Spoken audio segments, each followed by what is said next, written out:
하나님께서 천지를 창조하시고 가장 먼저 만드신 공동체가 가정입니다. 인간이 범죄하기 전에 창조의 근원으로서 가정을 만드셨습니다. 그러므로 가정은 천국의 모형이면서 지상의 천국이기도 한 것입니다. 하지만 가정이란 화성에서 온 남자가 금성에서 온 여자를 만나서 화성도 금성도 아닌 지구에서 가정을 이루고 살아가야 되니 참으로 어려운 것, 만만치 않은 삶, 이것이 가정입니다. 가정은 부부가 하기에 따라서 지상의 천국으로 살아갈 수도 있고 지상의 지옥이 될 수도 있습니다.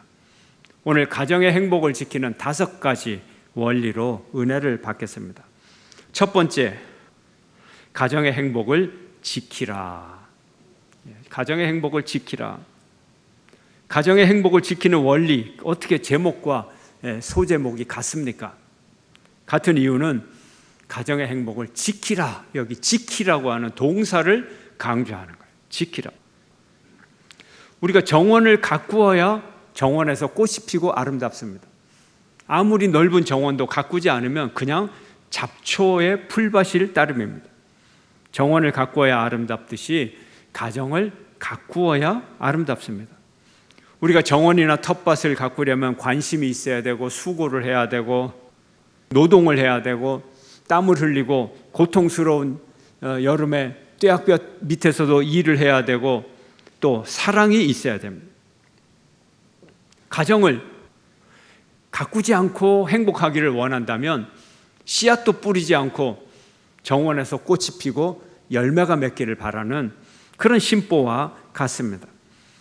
남편과 아내를 그 관계를 개선하기 위해 애를 쓰고 무언가 행동을 해야 돼. 배우자에게 관심을 가지고 감정 노동을 해야 되는 것입니다. 자녀와의 관계를 원만하게 하기 위해서 행동을 해야 하는 것입니다. 말을 바꿔야 하는 것입니다. 관계를 위해서 관심과 시간과 돈을 쓰고 지혜를 내고 이런 행동이 필요한 것입니다. 전도서 9장 9절은 이렇게 말합니다. 함께 읽습니다. 시작. 내 헛된 평생의 모든 날 곧 하나님이 해 아래에서 내게 주신 모든 헛된 날에 내가 사랑하는 아내와 함께 즐겁게 살지어다. 그것이 내가 평생에 해 아래에서 수고하고 얻은 내 몫이니라. 우리의 인생이 얼마나 허무합니까? 얼마나 짧습니까? 여차하면 찰나 중에 우리 인생이 다 가버리고 다 끝나버려요. 버나드 쇼의 묘비명이 이렇다 그러죠. 우물쭈물하다가 내 이럴 줄 알았어. 우물쭈물하다가 내 이럴 줄 알았어. 우리 인생이 얼마나 허무한지 몰라요. 그냥 허무하게 끝나버려요. 아차하면 찰나로 끝나버려요. 그래서 우리 인생에 주어진 자기 몫을 잘 챙겨야 된다는 거예요. 그런데 정신을 안 차리면 자기 몫을 챙기지도 못하고 그냥 다 흘려버린다는 거예요. 자기 몫을 찾아 먹어야 된다는 거예요. 자기 몫이 뭐라고요? 평생에 자기가 찾아 먹을 자기 몫이 있다는 거예요. 오늘 본문을 보면 그 몫이 무엇이라고요? 사랑하는 아내와 함께 즐겁게 사는 것이다 하는 거예요. 첫째로 내가 젊어서 취한 아내를 즐거워하라. 이거는 여자를 향하여서는 내가 젊어서 만난 남편을 즐거워하라 이 얘기거든요. 18절 말씀, 내 셈으로 복되게 하라. 내가 젊어서 취한 아내를 즐거워하라. 즐거워하라는 거예요. 남편들은 무슨 일이나 언제든지 아내가 즐거워야 됩니다. 아내 이상 가는 여인이 이 세상에 있을까? 또 어디 있어? 늘 이런 마음으로 즐거워하라는 거예요. 복되게 해주라는 거예요. 사랑스럽게 여기고 사랑스러운 모습으로 바라보라는 거예요. 마음가짐이 중요한 거예요. 마음가짐. 미에 있어서 객관적 기준이 어디 있습니까? 그런 거 없잖아요. 눈은 몇 센치가 돼야 되고 코는 뭐 몇 미리가 높아야 되고 이거 기준이 없어요. 눈으로 봐서 아름다우면 아름다워요. 제 눈이 얼마나 아름다운 눈입니까? 꼭 커야 아름다운 거 아니에요. 아무리 떠도 눈동자를 벗어나지 못하는 작은 눈. 성도님들이 그래요. 목사님 눈이 참 멋있다고, 아름답다고. 그래요. 보기에 달린 거예요. 보기에 달린 거예요. 자기 아내를 가장 아름답게 여기라는 그 마음이 가짐이 중요하고 시선이 중요한 거예요. 그렇게 안 보이면 문제는 아내에게 있는 게 아니라 남편에게 있는 게 아니라 내 시선에 달린 거예요. 내 시선이 삐뚤어진 거예요. 그 모습이 어떻게 비춰진다고요? 19절의 말씀. 그는 사랑스러운 암사슴 같고 아름다운 암노루 같으니 너는 그의 품을 항상 족하게 여기며 그의 사랑을 항상 연모하라. 이런 여자가 어디 있어요? 암노루 얼마나 날씬하고 멋있어요. 미스 코리아, 미스 월드도 암노루처럼 멋있게 빠지지 않았어요. 그렇게 보인다는 거죠. 그렇게 같다는 거예요. 같다는. 둘째로 남편이 항상 아내의 품만을 만족하게 여기라고 말합니다. 남편은 다른 여자를 탐내지 말고 한평생 오직 자기 아내의 품만을 만족하게 여기라. 이런 남편을 가진 여인은 행복한 여인입니다. 셋째로 그의 사랑을 항상 연모하라고 했어요. 아내가 자기에게 바치는 사랑과 정성과 순결을 고맙게 여기고 항상 아내를 그리워하고 가까이 하고 함께 있기를 바라라는 거예요. 함께 있기를 바라라는 거예요. 당나라 시인 노조린의 시에 등장하는 비목이라는 물고기가 있습니다. 물론 전설의 물고기입니다. 이 비목은 전설의 물고기인데 눈이 하나밖에 없어요. 한쪽에 붙어 있어요. 눈이 두 개라야 이 생활을 해나가죠. 거리도 맞추고 초점도 맞추고 양쪽을 바라보고. 눈이 하나니까 이 물고기가 암수가 두 마리가 딱 붙어가지고 눈 두 개가 되는 거예요. 그래서 협력을 해서 생존을 하고 협력해서 결점을 채워주면서 완전한 사랑을 이루어 간다는 거예요.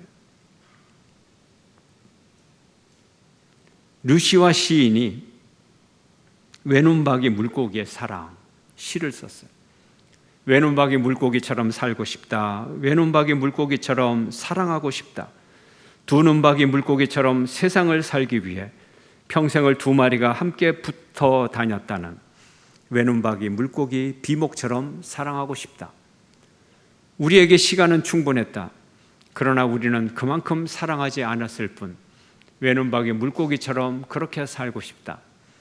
혼자 있으면 그 혼자 있음이 금방 들켜버리는 외눈박이 물고기 비목처럼 목숨을 다해 사랑하고 싶다. 외눈박이 비목 두 물고기가 두 마리가 서로를 워낙 사랑하여 딱 붙어 다니듯이 부부가 그렇게 살 수 있다면 그게 행복한 인생입니다. 성경은 말합니다. 젊어서 만난 아내의 사랑에 푹 빠져라. 성경은 말합니다. 여성들이여 젊어서 만난 남편을 푹 빠뜨려라. 이것이 하나님의 말씀입니다. 가정의 행복을 지키는 여러분 되시기를 축원합니다. 둘째, 가정의 순결을 지키라 하는 것입니다. 행복을 지키려면 순결을 지켜야 됩니다. 순결은 신뢰입니다. 약속을 지키는 것입니다. 순결은 신용입니다. 음행에 빠지지 않는 가장 좋은 길은 하나님이 허락하신 배우자를 뜨겁고 신실하게 사랑하는 것입니다. 하나님은 결혼이라고 하는 울타리를 정해놓고 이 울타리 안에서만 즐거움을 누리도록 허락하셨습니다. 5월 가정의 달 21일은 둘이 하나 된다고 하는 부부의 날입니다. 평범한 운동으로 부부의 날 운동을 시작을 해서 이제는 온 국민에게 알려지게 되었습니다. 부부는 하나가 되어야 합니다. 하나가 된다는 의미는 무엇입니까? 첫째로 깨어질 수 없는 결합을 말합니다. 둘째로 조화를 이루는 것입니다. 남자와 여자는 다릅니다. 태어났을 때부터 죽을 때까지 끝까지 다릅니다. 같을 수가 없습니다. 같아지는 것이 중요한 것이 아니라 다릅니다. 그래서 조화를 이루는 것이 중요합니다. 조화가 하나가 되는 길입니다. 세 번째로 성적인 결합을 말합니다. 가정이 화목하고 행복해지기 위해서 반드시 필요한 것이 음행을 멀리하는 순결을 지키는 것입니다. 부부간의 즐거움과 인간의 번성과 가정의 행복을 위해서 주신 거룩한 본능이 성욕입니다. 하나님은 이 본능을 만족시켜 주시기 위해 남녀를 결합시켜 주셨고 결혼을 만드셨고 둘이 한 몸을 이루도록 짝을 만들어 주셨습니다. 그러므로 이 법도 안에서 인간이 살아야 이 법도의 울타리 안에서 살아가야 됩니다. 이 법도의 울타리를 넘어가면 하나님의 심판을 받게 됩니다. 오늘 본문 15절 16절은 이렇게 말합니다. 함께 읽습니다. 시작. 너는 내 우물에서 물을 마시며 내 샘에서 흐르는 물을 마시라.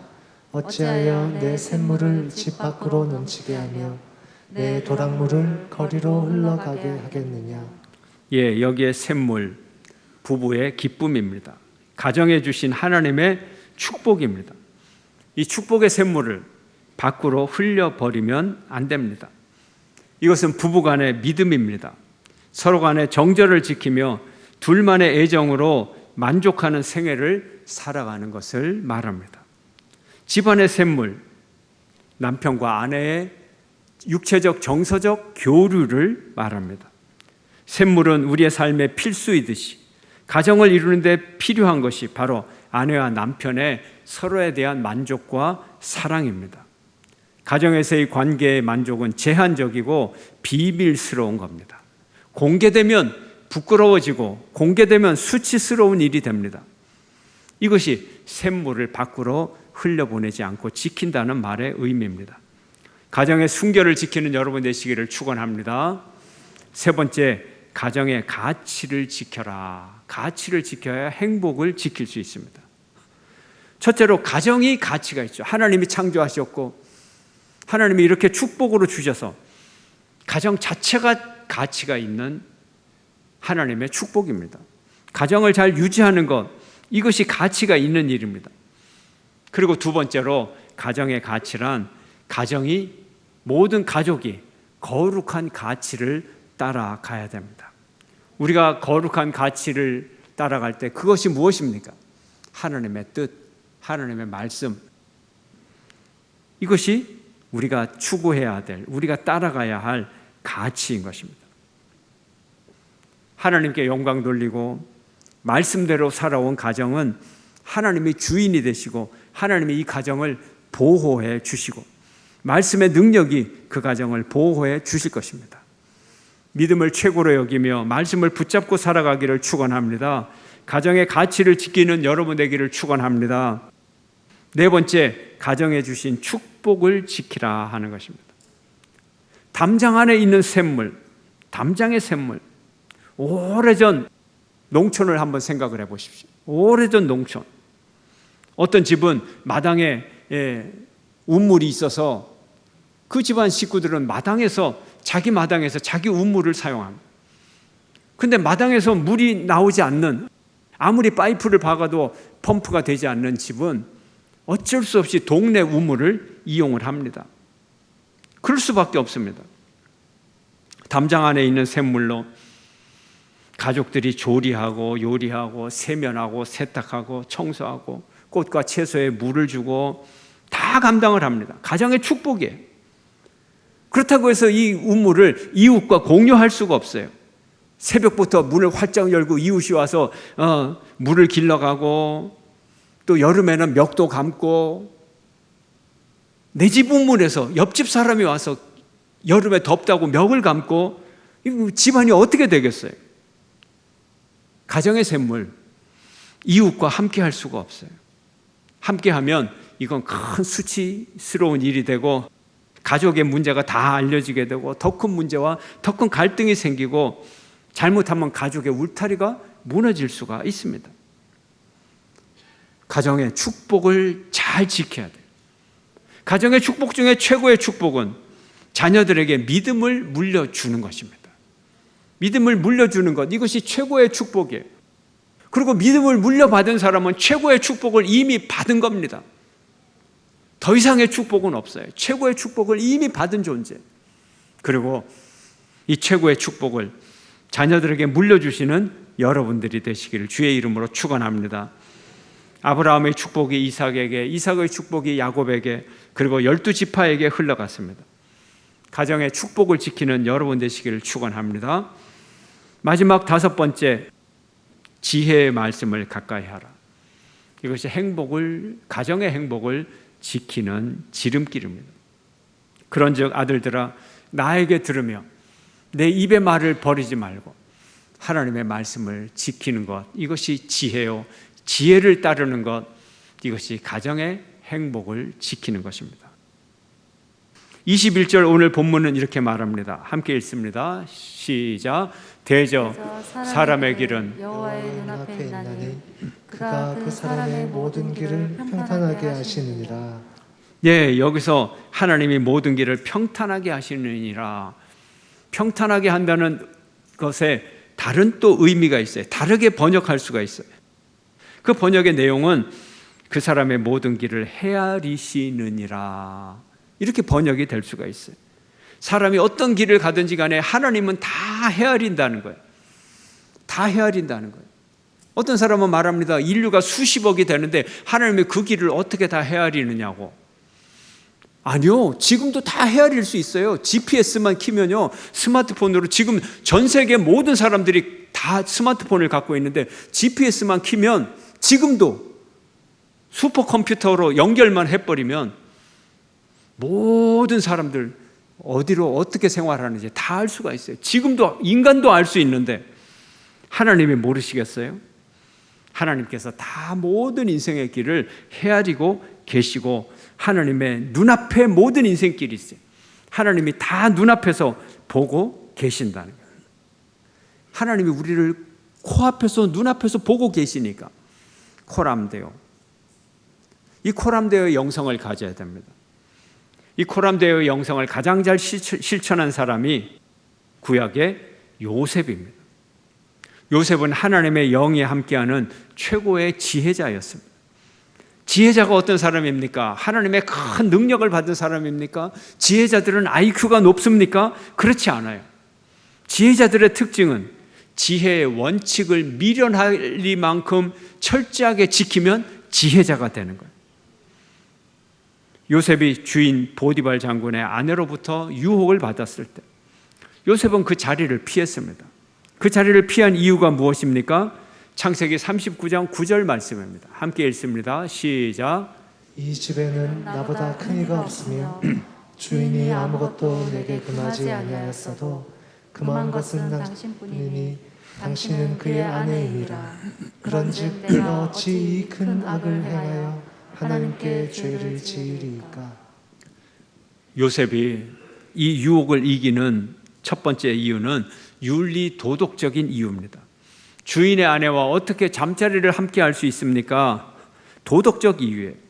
그러나 그에게는 더 큰, 더 중요한 이유가 뒤에 있었어요. 그 이유는 하나님께 범죄할 수 없다 하는 것입니다. 영적인 이유였습니다.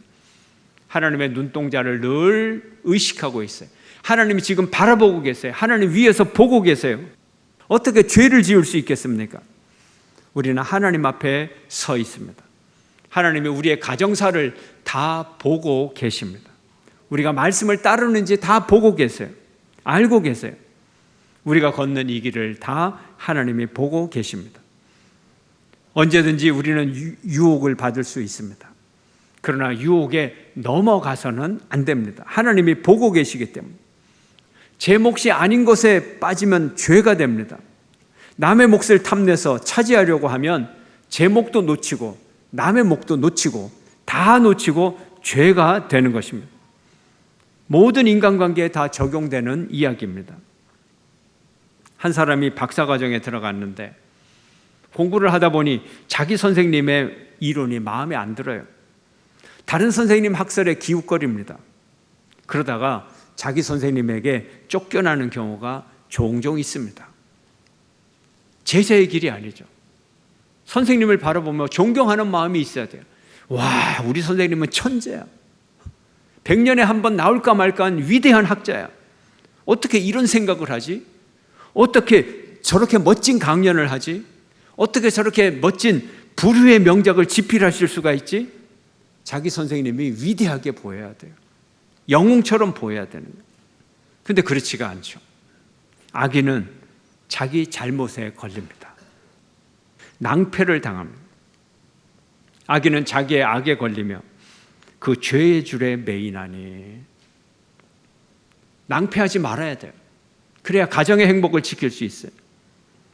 중국 전설에 낭이라는 늑대가 있습니다. 지상에서 제일 빠른 늑대예요. 짐승이에요. 근데 이 낭이라는 늑대에게는 자기 몸 크기만한 아주 틈실한 꼬리가 있습니다.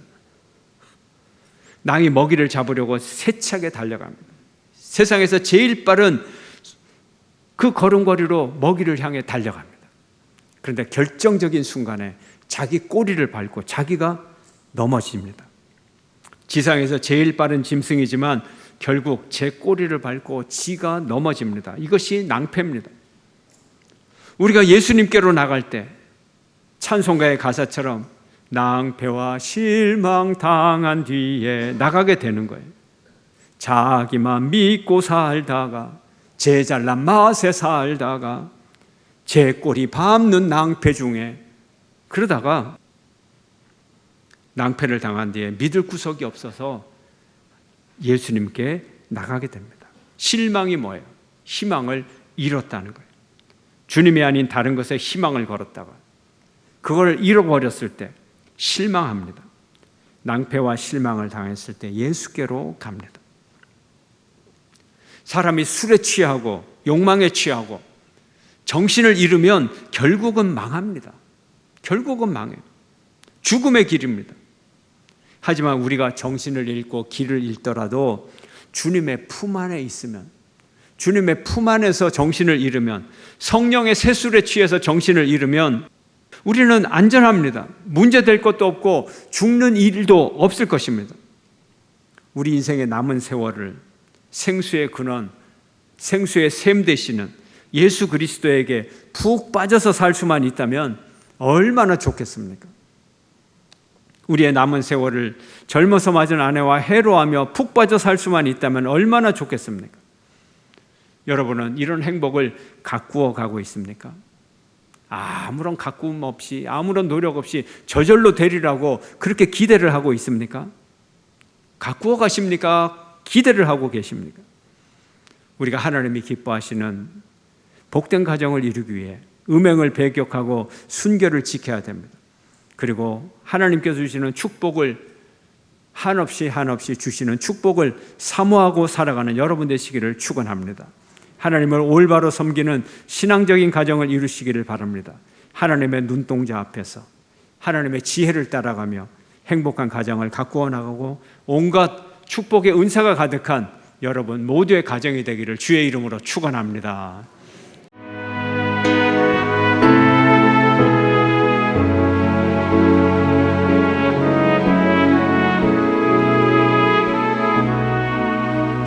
주님 앞에 섭니다.